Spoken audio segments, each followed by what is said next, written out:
back in the mid-1990s. I was working at a manufacturing facility downtown St. Louis, and about this time of year, it was cold outside. Started heading out of downtown St. Louis and got on the interstate, and I remember just driving down the road, kind of half asleep. It was, like I said, it was 1 o'clock in the morning. It's been a long day, and I was just driving along, and then right at the last minute, I happened to look up, and I see this silhouette of this guy walking on the side of the road, right in front of me. And here I am, I'm on the outside of this interstate, this highway. So I swerve over, and then I swerve back, and I was like, what in the world did this guy come from? I was just amazed at how close I was of hitting this guy. I'm trying to, rationalize all these different possibilities of, why I shouldn't go back and see what he's doing and see if he's all right. And, long story short, 15 minutes later goes by, and I'm turned around, backtracking the same path I just traveled. Sure enough, I finally roll up on him, and I see him walking on the side of the road, and he's just kind of in a daze. He's just walking along, and I roll up side of him, and I remember seeing his face. I seen he had this beard, and it was just,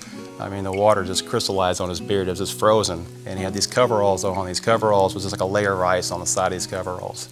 And I was like, man, dude, you really need to get in the truck, So he climbed in the truck, and I take off. And I finally asked him, and I was like, hey, what are you doing out here? It's 1 o'clock and 1:30 in the morning, and here you are. It's literally freezing outside. He was telling me the story about his brother who was involved in a car accident, and he was paralyzed from the waist down from the injuries he occurred from this accident. The guy that was in the car with me, he was from Kansas City, and I guess he promised his brother that he was going to see him for Christmas, and so he's been hitchhiking for days. He's been literally walking from Kansas City and heading to the Litchfield, Illinois area. And I'm thinking to myself, I know where it's at, but man, there's no way I'm going to take you to Litchfield.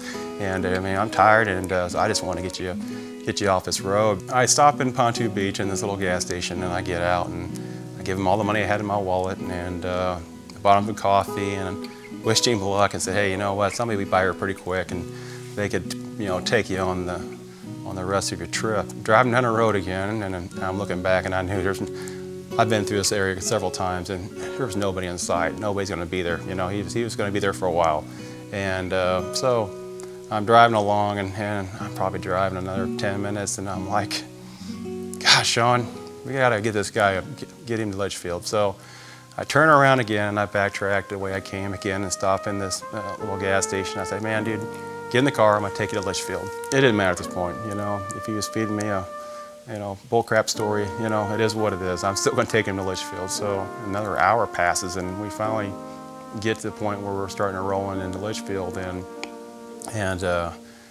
he was kind of unsure where he was going, and he was starting to kind of second guess. He was like, I think we even turned around once or twice, and he's like, then all of a sudden he's like, I was waiting for the guy to bolt, I was just like, yeah, I didn't even care. I was like, I don't care, just get out of my vehicle. I'm happy. I'd be content with that. I'm rolling down these little streets, and all of a sudden he seems like he knows what he's got going. He's like, wait, stop. He's like, turn here. So I'm like, all right. So I turn there, and like, oh, turn there, like we turn there, and we go down to this dead end road. He's like, go down the end of the street, right there. And I'm thinking to myself, all right. So I pull in the driveway, and he just jumps out. So I'm kind of peeking through my window, trying to, it's frosted up, I'm trying to still kind of look, and sure enough, he starts knocking on the door, and about 10 minutes go by, and I'm sitting there, and all of a sudden, the door light kicks on, the door opens up, and there's this guy in a wheelchair in the door, and they kind of hug each other, and he goes inside. So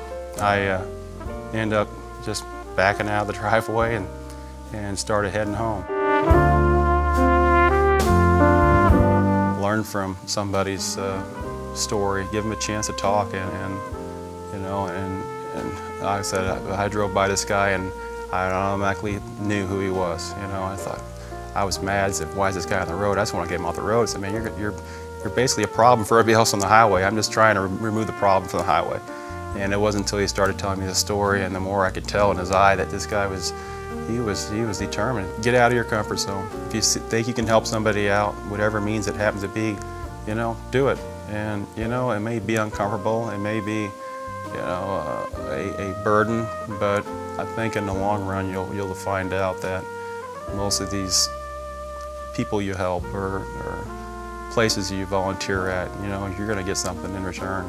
it's worth it. It's worth putting yourself in that position.